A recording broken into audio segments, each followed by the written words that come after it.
आपका सत्या 300 पर स्वागत है। आज आप सुनेंगे रविवार व्रत की विधि तथा कथा। भास्कराय नमः। बोलो सूर्य नारायण भगवान की जय। रविवार व्रत की विधि।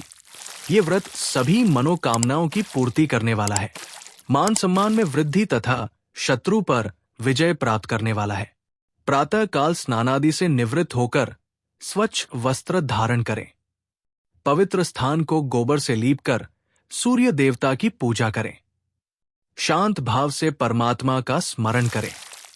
भोजन एक समय ही करें तथा तेल व नमक से युक्त भोजन न करें। भोजन तथा फलाहार सूर्यास्त से पहले ही करना चाहिए। यदि भोजन करने से पहले ही सूर्य छिप जाए तो दूसरे दिन सूर्य के उदय होने पर अर्घ्य देने के बाद ही भोजन करना चाहिए। व्रत के अंत में कथा सुननी चाहिए। रविवार व्रत कथा। एक बुढ़िया थी। वो हर रविवार को सुबह सवेरे ही गोबर से घर लीपकर स्नानादि करके भगवान की पूजा करती, फिर भोजन तैयार करके भगवान को भोग लगाकर स्वयं भोजन करती थी। श्री हरि की कृपा से उसका घर सभी प्रकार के सुख एवं धन धान्य से परिपूर्ण था। किसी प्रकार का विघ्न या दुख नहीं था। घर में सब प्रकार से हमेशा आनंद रहता था। उसकी एक पड़ोसन, जिसकी गाय का गोबर वो बुढ़िया रोज लाया करती थी, उस बुढ़िया की संपन्नता से जलने लगी। वो विचार करने लगी कि ये बुढ़िया हमेशा मेरी गाय का गोबर ले जाती है, इसलिए अगले दिन से वो अपनी गाय को घर के भीतर बांधने लगी। वो रविवार का दिन था। बुढ़िया को गाय का गोबर न मिलने के कारण अपना घर लीपना सकी थी। उस दिन उसने न तो भोजन बनाया, न भगवान का भोग लगा सकी और न स्वयं ही भोजन किया। इस प्रकार उसने निराहार व्रत किया। रात होने पर वो भूखी ही सो गई। स्वप्न में भगवान ने उसे दर्शन दिए और भोजन न बनाने और भोग न लगाने का कारण पूछा। बुढ़िया ने कहा, गोबर न मिलने के कारण मैं आपको भोग न लगा सकी। भगवान बोले, हे माता, मैं तुम्हें ऐसी गाय देता हूं जो सभी इच्छाएं पूर्ण करती है, क्योंकि हमेशा तुम रविवार को पूरा घर गाय के गोबर से लीपकर भोजन बनाकर मेरा भोग लगाकर ही स्वयं भोजन करती हो, इसलिए मैं तुमसे बहुत प्रसन्न हूं। मैं निर्धन को धन तथा बांझ को पुत्र देकर उनके दुखों को दूर करता हूं और अंत समय में मोक्ष देता हूं।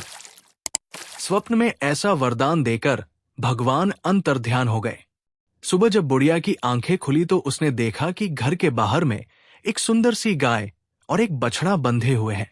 गाय और बछड़े को देखकर बुढ़िया बहुत प्रसन्न हुई और उनको घर के आंगन में बांध दिया।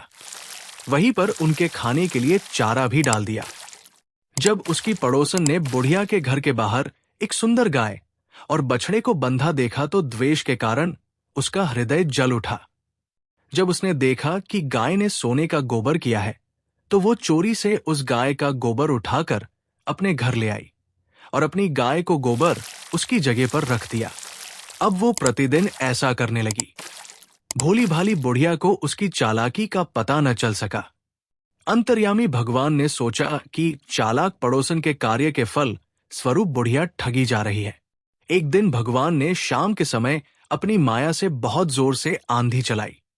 बुढ़िया ने आंधी के भय से अपनी गाय को घर के भीतर बांध लिया। सुबह उठकर जब उसने देखा कि गाय ने सोने का गोबर किया है तो वो आश्चर्यचकित हो उठी।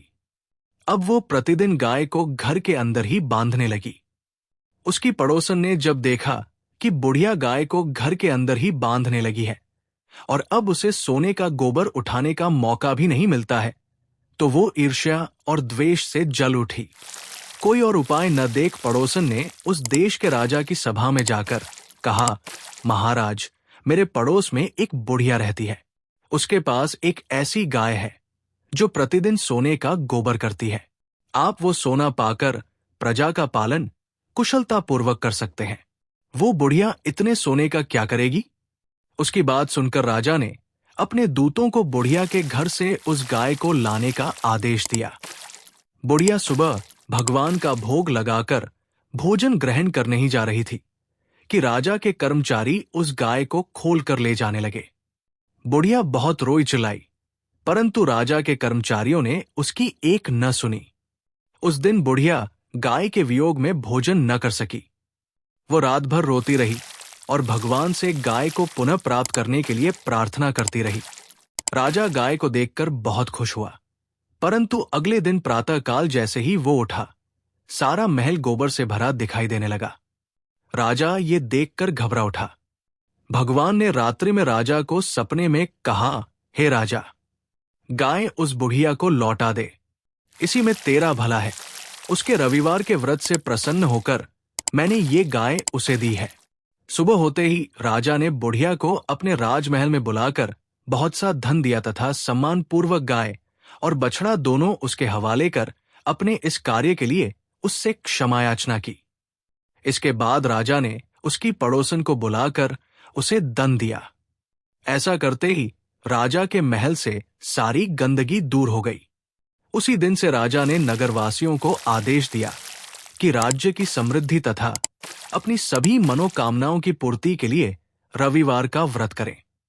इस व्रत के फलस्वरूप नगर के लोग सुखी जीवन व्यतीत करने लगे तथा अब कोई बीमारी तथा प्रकृति का प्रकोप उस नगर पर नहीं होता था। सारी प्रजा सुख से रहने लगी।